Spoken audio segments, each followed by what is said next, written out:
विमुद्रीकरण के द्वारा 8 नवंबर 2016 को कुल करेंसी का 86% भाग जो था वो क्या कर दिया गया, वापस ले लिया गया, या 86% भाग को क्या कर दिया गया, हटा दिया गया। यह स्थिति जो थी यह 8 नवंबर 2016 को की गई, जिसमें 500 और 1000 के नोटों को क्या कर दिया गया था, बंद कर दिया गया था। ठीक है, 500 और 1000 के नोटों को संचलन से क्या कर दिया गया था, बाहर कर दिया गया था, सर्कुलेशन से बाहर कर दिया गया था। विमुद्रीकरण का जो मुख्य उद्देश्य था, विमुद्रीकरण का जो मुख्य उद्देश्य था वह था काले धन के धारकों के विरुद्ध एक कदम था। मतलब जो लोग क्या नहीं कर रहे थे भी, टैक्स का समय पर भुगतान नहीं कर रहे थे, या टैक्स की क्या कर रहे थे, चोरी कर रहे थे। ठीक है, कर का समय पर भुगतान नहीं कर रहे थे, जिनके पास में क्या था, काला धन था, उनके विरुद्ध क्या था, विमुद्रीकरण एक महत्वपूर्ण कदम था, ताकि देश के अंदर जो काला धन है, का देश के अंदर जो ब्लैक मनी है, उसके ऊपर क्या किया जाए, कंट्रोल किया जाए, उसके ऊपर नियंत्रण किया जा सके। इसलिए क्या किया गया, अभी विमुद्रीकरण की स्थिति को अपनाया गया, और विमुद्रीकरण के द्वारा जो काले धन के जो धारक थे उनके विरुद्ध क्या हुआ, एक महत्वपूर्ण कदम उठाया गया। इसके द्वारा क्या किया, इसके विमुद्रीकरण की स्थिति के समय 8 नवंबर 2016 को सभी लोगों से यह कहा गया कि वह क्या करे भी, अपने जो भी 500 और 1000 के जो नोट हैं, उन 500 और 1000 के नोटों को क्या करे भी, बैंक में लेकर जाएं, और वहां पर क्या करे, उनको जमा करवाएं, और उनके बदले में नए जो नोट है वो लें। इसके लिए बैंकों के अंदर और बैंकों के बाहर क्या हुआ, लंबी लंबी लाइनें लग गई, लंबी लंबी कतारें लग गई। और जिन लोगों के पास में क्या थी भी, घोषित आय थी, जिन लोगों के पास में क्या थी भी, व्हाइट मनी थी, ठीक है, जो अपना समय पर क्या करते थे, एक तरह से अपना समय पर कर का भुगतान करते थे, ठीक है, जिन्होंने टैक्स का पेमेंट किया था, वो उन्होंने तो क्या किया, अपने रुपए वहां से क्या कर लिए, चेंज करवा लिए। और जो लोग क्या करते थे समय पर, या फिर कर का क्या नहीं करते थे, भुगतान नहीं करते थे, समय पर भुगतान नहीं करते थे, ठीक है, उनको एक तरह से उनके ऊपर क्या किया गया, कर का चार्ज लगाया गया, और उनसे कर वसूल किया गया। तो इस तरह से विमुद्रीकरण की प्रक्रिया के द्वारा आदरणीय प्रधानमंत्री श्री नरेंद्र मोदी जी ने क्या किया, ये जो 500 और 1000 के जो नोट थे, उनको क्या कर दिया, संचलन से बाहर कर दिया 8 नवंबर 2016 को। उन्होंने इसको संचलन से बाहर किया, और इनको क्या कर दिया गया, अभी बंद कर दिया गया। 500 और 1000 के जो नोट थे उनको बंद कर दिया, और ये जो 500 और 1000 के नोट थे, ये कुल करेंसी का 86% भाग था। इनको क्या कर दिया भाई, ये जो कदम नरेंद्र मोदी जी ने उठाया था, यह कदम किस लिए उठाया था, यह महत्वपूर्ण कदम था काले धन के धारकों के विरुद्ध, कि जो लोग जिनके पास में क्या है भी, ब्लैक मनी है, काला धन है, उनके अगेंस्ट, उनके विरुद्ध क्या था, ये एक महत्वपूर्ण कदम था, कि ताकि उनके ऊपर क्या किया जा सके, नियंत्रण किया जा सके, कंट्रोल किया जा सके। इसके द्वारा मोदी जी ने जो भी जिनके पास में भी क्या थे भी 500 और 1000 के नोट थे, उन लोगों से कहा गया कि वो क्या करे, बैंकों में जाएं, और वहां से अपनी करेंसी को क्या करें, चेंज करवाएं, बदलवाएं। उसके पश्चात नई करेंसी जो है, 2000 रुपए की नई करेंसी को क्या किया गया था, शुरू किया गया था। तो ये जो संपूर्ण प्रक्रिया जो थी, ये संपूर्ण प्रक्रिया किसके द्वारा, किसके माध्यम से हुई, विमुद्रीकरण के द्वारा। विमुद्रीकरण की के माध्यम से ही क्या किया गया, इस प्रकार की स्थिति को लागू किया गया। ठीक है, तो ये क्या हो गया, अपना विमुद्रीकरण हो गया। अब विमुद्रीकरण की कुछ विशेषताएं जो होती हैं उनको अपन क्या करेंगे, पढ़ेंगे कि विमुद्रीकरण की विशेषताएं क्या होती हैं। देखो आप,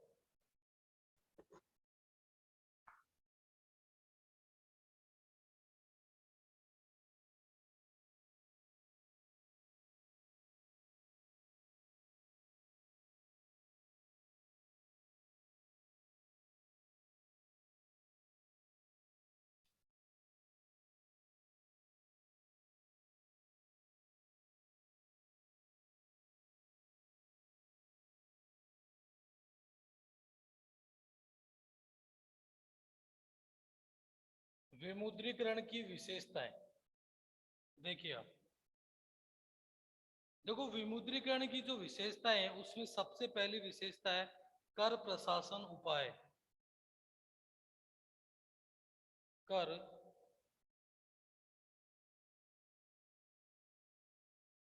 प्रशासन उपाय।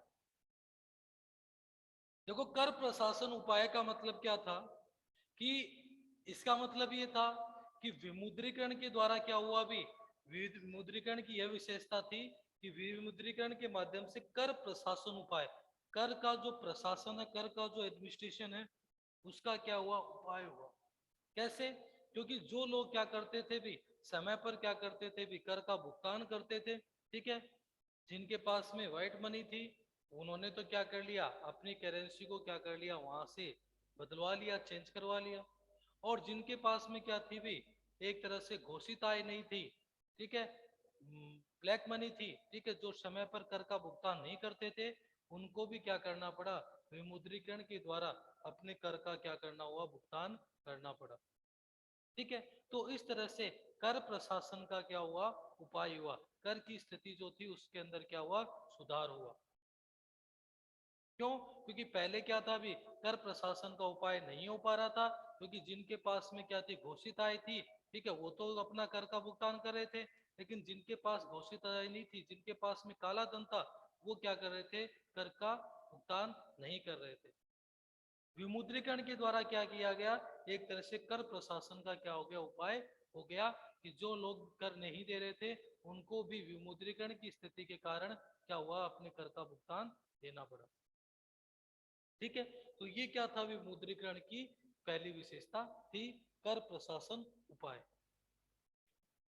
दूसरा जो है वो है कर चोरी नियंत्रण उपाय। कर चोरी, कर चोरी, कर का मतलब टैक्स, कर चोरी नियंत्रण उपाय। कर चोरी नियंत्रण उपाय, देखो कर चोरी नियंत्रण उपाय का मतलब क्या होता है भाई, कर चोरी नियंत्रण उपाय का मतलब यह होता है कि विमुद्रीकरण के द्वारा क्या है भी, जो लोग क्या कर रहे थे भी, कर की चोरी कर रहे थे, टैक्स की चोरी कर रहे थे, टैक्स का भुगतान नहीं कर रहे थे, ठीक है, उनका, उनके ऊपर भी क्या किया गया, एक नियंत्रण किया गया। ठीक है, उनके जो टैक्स की जो चोरी हो रही थी उसके ऊपर भी क्या किया गया, नियंत्रण किया गया। जो लोग टैक्स नहीं दे रहे थे उनको भी टैक्स देना पड़ा। ठीक है, तो कर की चोरी, कर चोरी नियंत्रण उपाय का मतलब कि विमुद्रीकरण के द्वारा जो लोग क्या कर रहे थे, कर की चोरी कर रहे थे, उनका भी क्या हुआ, उनके ऊपर भी क्या हुआ, कंट्रोल हुआ, उनका भी उपाय हुआ। उनको भी क्या करना हुआ, अभी कर का भुगतान करना पड़ा। तो विमुद्रीकरण की स्थिति के माध्यम से कर चोरी नियंत्रण उपाय का मतलब ये हुआ कि जो लोग क्या कर रहे थे भी, कर की चोरी कर रहे थे, जो समय पर कर का भुगतान नहीं कर रहे थे, ठीक है, उनके ऊपर क्या हुआ, नियंत्रण किया गया।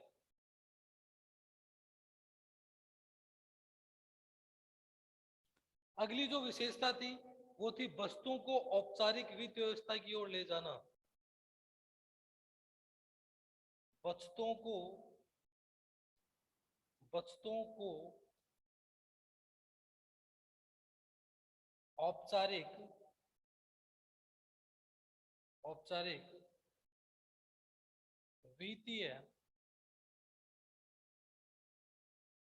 व्यवस्था की ओर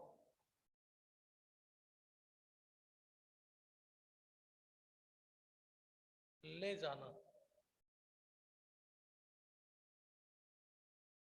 वस्तुओं को औपचारिक वित्तीय व्यवस्था की ओर ले जाना। देखो, वस्तुओं को औपचारिक वित्तीय व्यवस्था की ओर ले जाने का मतलब ये हुआ कि विमुद्रीकरण के द्वारा क्या किया गया, लोगों के अंदर क्या किया गया, एक तरह से बचत की स्थिति को क्या किया गया, डेवलप किया गया, उनको एक तरह से प्रेरित किया गया, ताकि उनकी जो बचत है उनको क्या होकर एक तरह से औपचारिक वित्त व्यवस्था की ओर लिए ले जाया जाए, जहां पर क्या हो भी एक तरह से वस्तुओं का क्या हो भी एक महत्वपूर्ण उपयोग हो पाए। और वस्तुओं का जब औपचारिक वित्तीय व्यवस्था की ओर अपन ले जाएंगे, उनका एक सही तरीके से उपयोग होगा, तो उससे क्या होगा, एक तरह से बैंक जो ब्याज दर है उसमें भी क्या होगी, कमी होगी। आसानी से क्या होगा, लोगों को एक तरह से ऋण की व्यवस्था हो पाएगी, ऋण की सुविधा क्या हो पाएगी, प्राप्त हो पाएगी। तो विमुद्रीकरण की स्थिति के द्वारा क्या किया गया, वस्तुओं को औपचारिक वित्त व्यवस्था की ओर ले जाया गया, कि औपचारिक वित्त व्यवस्था की ओर इनको क्या किया गया, ले जाया गया, कि ताकि लोगों में क्या किया जाए, लोगों की जो जमाएं हैं, लोगों की जो बचते हैं, उनको क्या किया जाए, अलग अलग नई जो लाभकारी जो योजनाएं हैं, जिनमें क्या हो सकता है, अभी ज्यादा से ज्यादा लाभ हो सकता है, उनके अंदर क्या किया जाए, उनकी वस्तुओं को लगाया जाए।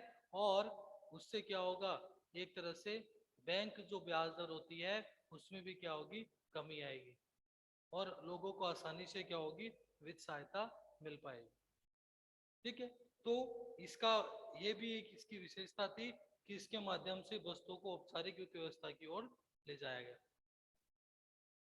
अगली जो विशेषता थी वह थी less cash, less cash, less cash, less cash अर्थव्यवस्था उत्पन्न करना।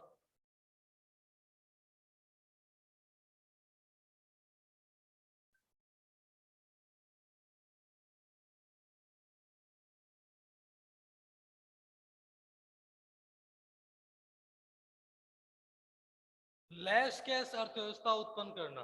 लेस कैश अर्थव्यवस्था उत्पन्न करने का मतलब क्या हुआ, कि इसका मुख्य उद्देश्य विमुद्रीकरण का यह भी उद्देश्य था कि देश में क्या करना, देश के अंदर एक तरह से नगद व्यवहार जो होते हैं, कैश ट्रांजैक्शन जो होते हैं, उन टैक्स कैश ट्रांजैक्शन को या नगद व्यवहारों को क्या करना, कम करना, और ज्यादा से ज्यादा क्या करना भी, जो एक तरह से डिजिटल जो ट्रांजैक्शन होते हैं, ठीक है, या फिर जो ऑनलाइन ट्रांजैक्शन होते हैं, ठीक है, एक तरह से अपने ऑनलाइन जो लेन देन होते हैं उनको क्या करना, भी बढ़ावा देना, और कैश या नकदी लेन देनों को क्या करना, कम करना।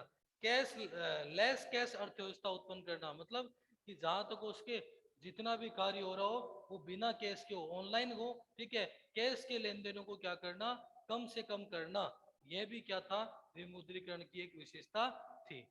कि विमुद्रीकरण के द्वारा लेस कैश अर्थव्यवस्था को उत्पन्न करना क्या था, इसकी एक विशेषता थी कि इसके माध्यम से देश में ज्यादा से ज्यादा नगद व्यवहारों को तो क्या करना, कम करना, और जो ऑनलाइन ट्रांजैक्शन होते हैं या जो डिजिटल लेन देन होते हैं उनको क्या करना, बढ़ावा देना, उनको बढ़ाना, इस विमुद्रीकरण की एक विशेषता थी। ठीक है। तो ये क्या थी, विमुद्रीकरण की चार आपको विशेषताएं बता दी, विमुद्रीकरण क्या था और विमुद्रीकरण की क्या विशेषताएं थी वो आपको बता दिया गया। 8 नवंबर 2016 को 500 और 1000 के नोटों को बंद कर दिया गया, आदरणीय श्री प्रधानमंत्री नरेंद्र मोदी जी के द्वारा शाम 8 बजे इनको क्या किया गया, बंद किया गया। ये कुल करेंसी का 86% भाग था जिसको संचलन से क्या कर दिया गया था, बाहर कर दिया गया था। इसके लिए लोगों को कहा गया कि वो बैंकों में जाएं और अपने रुपए को क्या करें, वहां से चेंज करवाएं। ठीक है। इसके लिए बैंकों में लंबी लंबी लाइनें लगी और वहां से लोगों ने अपने रुपए बदलवाए।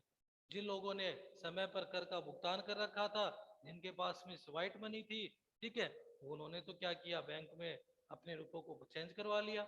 और जिनके पास में ब्लैक मनी थी उनको उन्होंने अपना जो भी टैक्स है, जो पेनल्टी है, उसका क्या किया, भुगतान करके और फिर अपने रुपयों को क्या किया, बदलवाया। इसका मुख्य उद्देश्य क्या था, काले धन के धारकों के ऊपर क्या करना, नियंत्रण करना, ब्लैक मनी होल्डर जो है, जिनके पास में काला धन होता है, ठीक था, उनके ऊपर कंट्रोल करना, उनके ऊपर नियंत्रण करना, ही क्या था, विमुद्रीकरण का मुख्य उद्देश्य था। इसके चार आपको विशेषताएं बताई: कर प्रशासन उपाय, कर चोरी नियंत्रण उपाय, वस्तुओं को औपचारिक वित्तीय व्यवस्था की ओर ले जाना, और लेस कैश अर्थव्यवस्था क्या करना, उत्पन्न करना। ये क्या थी, इसकी चार विशेषताएं थी। ठीक है, तो ये अपना क्या होता है, विमुद्रीकरण का जो टॉपिक है वो अपना क्या होता है, फिनिश हो जाता है।